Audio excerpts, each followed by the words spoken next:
well. But again, I think I was genuinely motivated by the desire to make a difference in people's lives.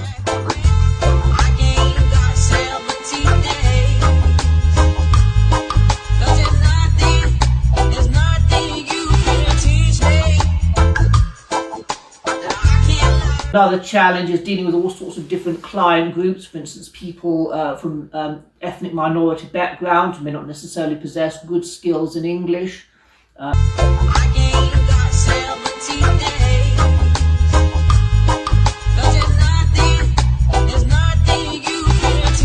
You say we're just going to have a chat about yourself and your work as it goes. So just start with, maybe you can tell me where you were born and where you grew up. Yeah, sure. So I was born in Nottingham. I spent most of my youth in early adulthood in Worcester. I studied in a number of places. The last place I studied was the University of Gloucestershire in Cheltenham, where I did my PhD.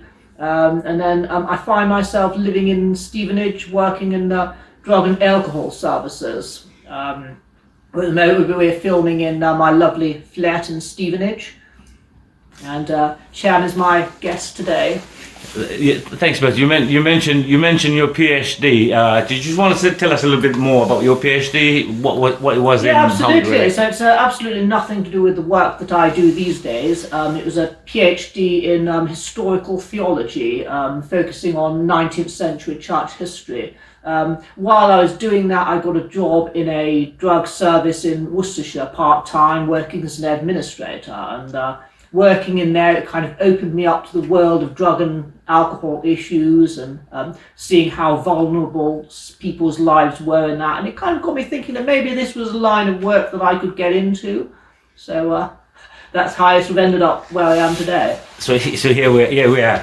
So you mentioned growing up. You mentioned growing up in the West Midlands in Worcester. Absolutely, and yes. Anything you can remember? Anything remarkable about when you were growing up in that area? I think it's an absolutely beautiful city. I mean, Worcestershire's a beautiful county. I think it's one of the most beautiful in this country. But Worcester is a very fine city. You've got the river, the cathedral, the medieval buildings. I really do miss the place. So sounds really good and picturesque. So moving on, how have you ended up as an alcohol and substance misuse worker? Well, as I said, working part-time as an administrator in drug services in Worcestershire, it sort of opened my eyes to that world of drug problems and how vulnerable and troubled the lives of so many people are because of addiction.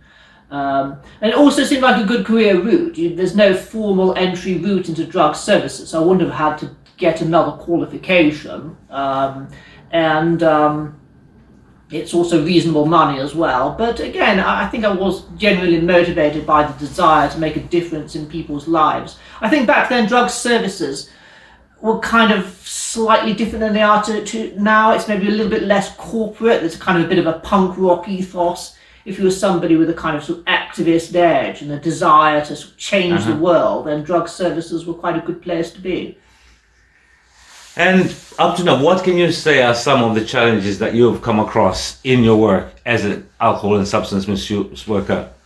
Okay, challenges I've faced. I've certainly had to learn good professional boundaries because I'm working with different agencies, I'm working with vulnerable people, I'm working as a professional with a very different status to the people I work with, so I've had to kind of develop those boundaries, and I actually co-deliver a training course in professional boundaries to my colleagues, explaining about and sharing my experience and the skills that I've learned within that particular area. Another challenge is dealing with all sorts of different client groups, for instance, people from ethnic minority backgrounds who may not necessarily possess good skills in English, and also elderly service users who are very lonely and who don't necessarily engage with services very well. Okay, that's an interesting point. You're going to take me to the point. I wanted to talk to you about stigma, but I wanted to break this down into two. Stigma towards the clients, and stigma towards maybe the alcohol and substance misuse. And I think it's fantastic you recognise that there's stigma about both. So yeah, so what are your experiences? What can you tell me what are some of the most common stigmas towards clients? I think there's not. I mean, when I first had my job interview in drug services, I said, should I be worried that people that our clients are going to could be quite violent? That was a kind of idea in my mind, that maybe they might be violent criminals, some of the people that I worked with. Of course, it turned out that most people in excess in drug services aren't violent and aren't necessarily had a criminal past, but that's a common stigma.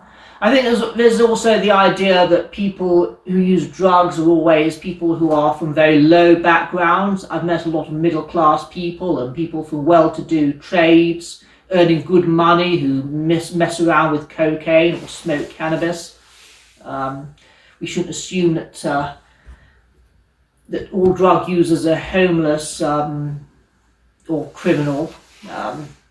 Also, ages. I think there's an assumption often that drugs is mainly an issue for younger people, but I'd say I see lots and lots of elderly people with issues, mainly with alcohol. I think it's more common for people who are elderly to misuse alcohol, but sometimes I do meet people who are quite old, in their late 50s or 60s, who've got into drugs like crack cocaine quite late in life. And any idea why do you think that is? Any idea why? Well, loneliness is a big thing. Often age brings disruptions to life, such as divorce or problems with career, people losing their jobs because they don't no longer have the up-to-date skills. Thank you for that, Matthew. I'm just going to move on to stigma towards professionals and people working in the drug services like yourself. What are some of the common assumptions, and what does it take for someone to be an alcohol and substance misuse worker? And what are some of the common that's stigmas? A few different questions there. I'll deal with the first one. You mentioned about stigma. Yeah. So, I mean, there's stigma from clients and there's stigma from our partner agencies. So I think there's maybe a stereotype of the kind of drug worker who wears a tracksuit to work and has a big nose ring and maybe coloured hair. I think I'd challenge that stereotype a bit because I've got a very posh accent. So working with doctors and professionals, I think my posh accent gives me a certain amount of authority that maybe they wouldn't necessarily associate with somebody working in drug services. Maybe it doesn't help that I've got long hair. That might not be such a helpful trait in challenging those stereotypes. But there's also stigma from clients. I think a lot of clients assume that drug workers are people who've learned all their skills at university and don't necessarily know very much about drugs or have any kind of lived experience. When I had short hair, I often used to get clients say to me, I bet you've never used drugs, I bet you've never been an addict. And then when I grew my hair long, nobody ever says that to me anymore. I think people just assume that I've got a history of personal drug use. Yeah, I just want to bring you back to a point that you mentioned. You mentioned about the posh accents giving you access maybe to, or the long hair, people thinking that you are such and such. Do you think you're feeding into that stigma? Do you think people don't look? Do you think people don't look at it that way? For some people, the accent really makes no difference, or whether you got long hair or not makes no difference. Do you think? I think we live in a world in which people will judge you based on how you look or how you sound. I mean, it would be wonderful if we lived in a world where nobody ever had to change the way they look or how they sound, but unfortunately we do live in a world where people do make judgments about you, and you kind of have to be mindful of that. So you can totally change the way you look and how you sound to fit in, and maybe you might feel that helps you with your career. Other people may want to kind of break away from that and resist that to an extent, and I think that's entirely a personal choice. I think I would never look down on somebody who changed the way they spoke or the way they dressed in order to advance in their career, and I'd also equally respect somebody who wanted to be that kind of stereotype of the trek-suited, nose-ringed drug worker with a punk rock hairstyle. That's interesting. And also, okay, moving on further. I wanted to talk to you. I know you're quite passionate. We've had this conversation before. You're quite a force. You've got strong views about lived experience. Yes, absolutely. As with that, what's your take? Do you think lived experience is a benefit or is Okay, so I mean, when I first started telling people that I was going to be working in drug services, I had somebody saying to me, "Well, the best people to help people with drug problems are people who've been through addiction themselves." And I have to say that that's really is a misconception. I think it can be very valuable to have lived experience. It gives you a certain knowledge about the issues.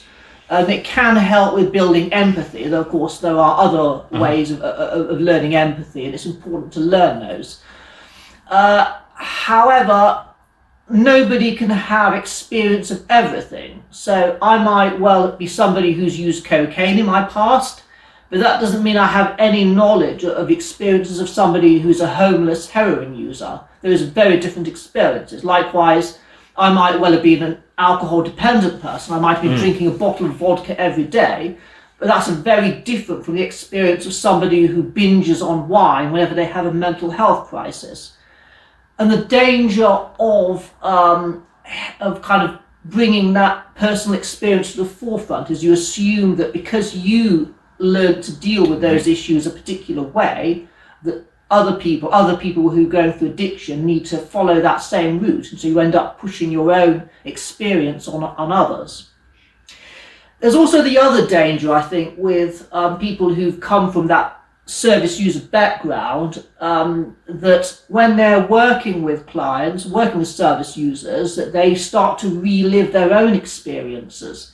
And so there's a danger of a lack of emotional detachment, that they start to go through what they were going through before, which kind of brings up a lot of boundaries issues and that kind of difficulty of distancing yourself personally from the work.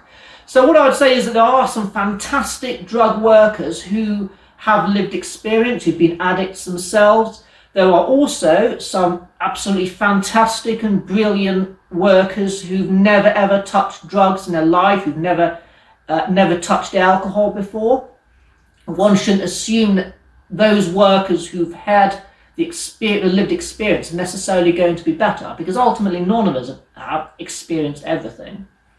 Does that kind of make sense to you? That makes a lot of sense. Thank you. That's quite enlightening. I just wanted to move on as well. We don't want to talk about the doom and gloom all the time. You've obviously had some ups and downs in your work. Can you tell me some of the highlights in your work experiences? Yeah. Well, I work in tier 2 services, so I'm primarily dealing with people at the point where they kind of enter into service. So I tend to see people when they're having a crisis. So maybe I don't tend to see the times when people are doing really well and making lots of progress. Nevertheless, I do occasionally hear back from people who tell me that I saw them in the past and they're starting to do well now. They haven't been drinking for quite a long time. And that's always really encouraging. Also, I get a lot of good feedback about times when I've worked well with other partner agencies. For instance, there was a time when there was a man in the A&E department of a hospital who was getting really angry and aggressive because he wanted the hospital to detox him, and the hospital weren't prepared to do that or were able to move him forward with that. So I saw this gentleman in the company of a mental health nurse, and we persuaded this chap to calm down and to stop being aggressive and to accept an appointment with alcohol services with a view to moving forward in treatment. And the A&E department were ever so pleased that we managed to get this chap to peacefully leave the department. Sounds really good and quite rewarding there. And so it obviously sounds like your job sounds quite exciting and quite enlightening and quite challenging as well at times. How do you manage and cope with your own mental health and stresses? I'd say I primarily manage it through prayer. So every morning before I start work, I pray the Divine Office, I pray the Rosary, I bring the issues and struggles I'm facing before the God that I serve, and I bring that aspect of my faith into it. I'm knowing that my day is in the Lord's hands. Obviously, other people who aren't religious don't necessarily deal with those issues that way. But for me, my personal faith is something that, while I don't necessarily talk about it in work, it's behind what I do, and it motivates me to take each day as it comes. Also, I think it's important for me to take breaks, to not be completely working flat out and working like a crazy man. You need to have time to refresh, to be able to take that time out so that you can have your mind on other things and not get completely focused on work. So you have someone new who's coming and training with you, and they've been with you for about 6 weeks, and things are starting to feel very, very stressful. They come up to you and they say, Matthew, listen, this is what I'm going through. What would you say? How would you advise someone who's just joined you if they're feeling stressed and needed some help? Okay. And they're not a religious person. Yeah, sure. Absolutely. I think they need to be able to rest and relax in the evenings. I maybe have a conversation about how they're coping outside of work. Also to make use of whatever support package their company provides. So within the organisation that I work for, we do have a counselling service that we can access. I expect it's probably similar with other drug and alcohol services. They possibly need to have some conversations within their supervision with their line manager. It's important to be getting regular supervision from your line manager. Excellent. I'll just move on. So this time around, I'm just going to flip it around. It's a parent. It's a substance alcohol user who's come up to you and said, listen, I am struggling here. You know, I've tried this and that. I've tried this, that by myself. What can I do? What would you advise someone who's struggling with addiction at the moment? They need to access services, so we need to get them referred into whatever agency is providing treatment within their area. We might want to encourage them to attend a fellowship group like Alcoholics Anonymous or Cocaine Anonymous. They can provide really good support, and also that social dimension. So if you go to a fellowship group, then you're going to be meeting other people who are going to be going through those same struggles and issues. And there's a kind of community to it. I think community is hugely important. Of course, AA and CA aren't for everybody. They can be a little bit weird going and standing up in a room and saying, my name's Sam and I'm an alcoholic. Sometimes it can maybe feel a bit like a cult or a weird religious group. But in general, I tend to find that people who commit to going to AA and CA do tend to do quite well in treatment. That's an interesting point. I was going to ask you. We obviously, to move on and do what we do better, we need to be able to get feedback from people. How do you know how people are feeling? How do you get feedback about what you do as an individual practitioner, and also as a service? How do you communicate? How do you engage with people for them to be able to give you some feedback about what progress? Within my own organisation, we have our own complaints and compliments procedure, so that people can make complaints or give us positive feedback, and that information goes to our commissioners, who will get to see that and be able to judge us on that basis.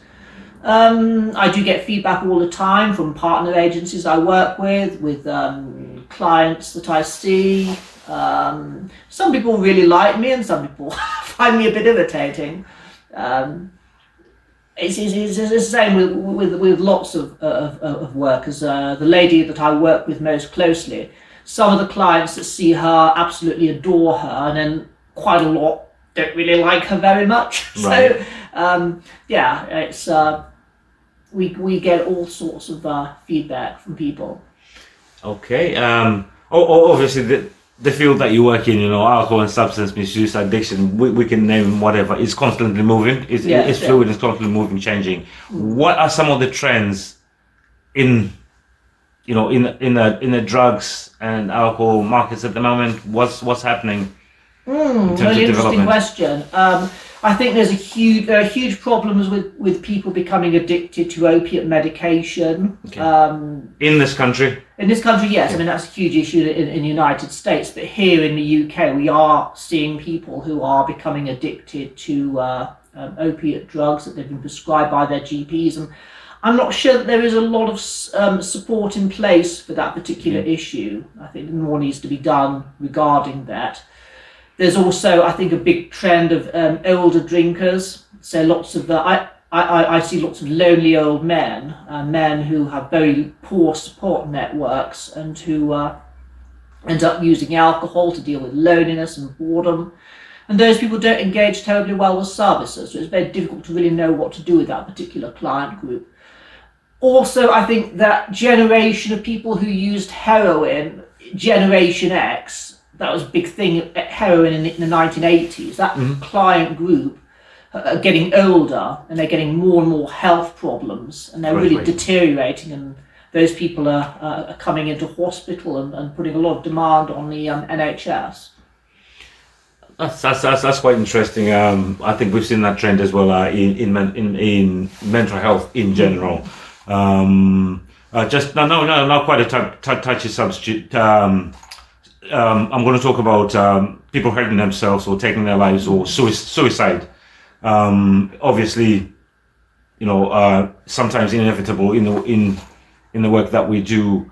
Have you ever come across a situation where you've lost someone that you've been working with through taking their lives or overdose, or and how do you deal with that? I think at some point everybody working in drug services is going to see the loss of a client that they work with. Unfortunately, drug users and alcohol users are a vulnerable group, and sometimes we will lose those we work with, whether through poor health or through self-harm.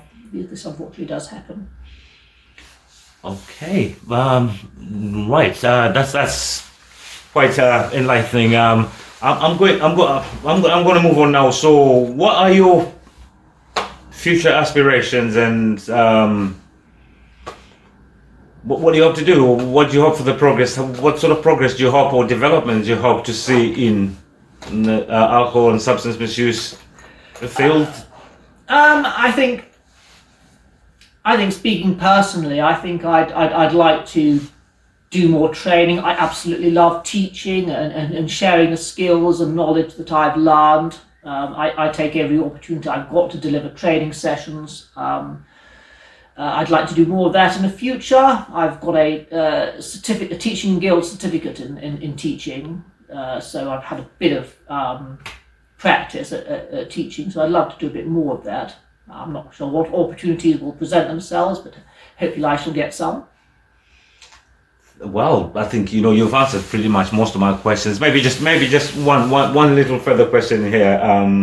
What advice would you give to someone who's aspiring to become an alcohol and substance misuse worker? I'm going to break this question into two. And also, what advice would you give to people that want to learn more about how to, help themselves? Okay, for those who want to help themselves, for those who are going through addiction, Frank is a great website which gives information about different drugs. It also will enable you to find out about services within your area. And how do people access? So I've just interject. How the website Talk to Friend. Yeah. I can't remember what their exact URL code is, but perhaps I might include a link. Absolutely. Thank you. Yes.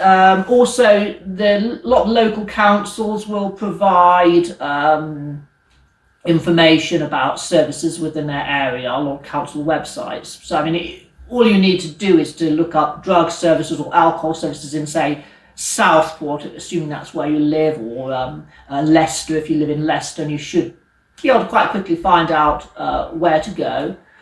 Also, you might want to find out where your local Alcoholics Anonymous or Cocaine Anonymous meeting is if you're thinking